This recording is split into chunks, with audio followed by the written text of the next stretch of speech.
حول الاهتمام بغرف التجارة والصناعة والخدمات، وأعطي الكلمة لأحد المستشارين من فريق التجمع الوطني للأحرار لبسط السؤال. تفضلوا سي كمال بن خالد. شكرا السيد الرئيس المحترم، شكرا السيد الوزير المحترم.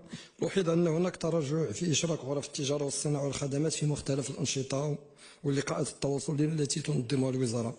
لذا السيد الوزير نسائلكم عن أسباب هذا التراجع. شكرا.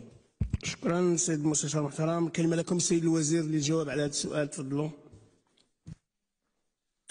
كنشكر السيد المستشار المحترم على الرغبة والقوة ديال الرغبة ديال الغرف للمشاركة أكثر في كل الجولات، ولكن في هذه الجولات المشاورات في كل جهة على حدة كانت الغرف حاضرة بقوة.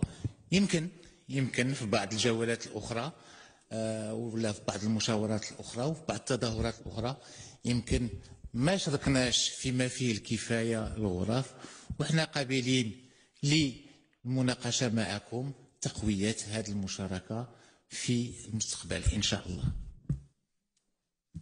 كلمة لكم السيد المستشار للتعقيب على هذا الجواب.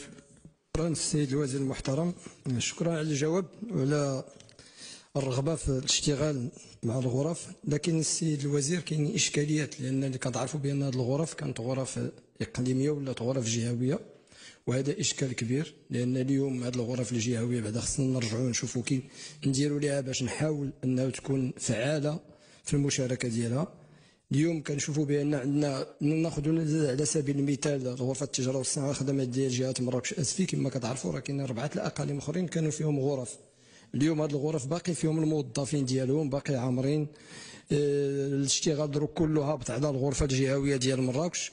هنا خص الوزارة تلقى حلول وتلقى تشوف نظرة أخرى لهاد الغرف هذه، وتاخذ بعين الاعتبار التوصيات اللي خرجوا في المناظرة اللي تدارت في 2019 وخرجت بعدة توصيات. وكان واحد اللقاء واحد الملتقى هنا عندنا في الغرفة ديال المستشارين يوم 24 يوليو 2023، وكانوا فيه توصيات اخرين. خصنا نحاولوا ناخذوا هذه التوصيات بعين الاعتبار السيد الوزير، ونحاولوا نشوفوا واحد الطريقة باش هذه الغرف نعطيوها واحد القوة في عوض تولي هذه الغرف دائما تابعة وعبء على الوزارة، تولي حتى هي منتجة وتكون كتعطي للوزارة وكتعاون الوزارة. ويمكن راه كاينين ناخذوا على سبيل المثال اشراك بعض الغرف ديال دول خارجيه في احياء صناعيه، واغفال اشراك الغرف المغربيه داخل هذه الاحياء الصناعيه، ونعطيوها حتى هي فرصه باش تستمر وفرصه باش يكون عندها واحد المدخول. شكرا السيد الوزير. السيد الوزير.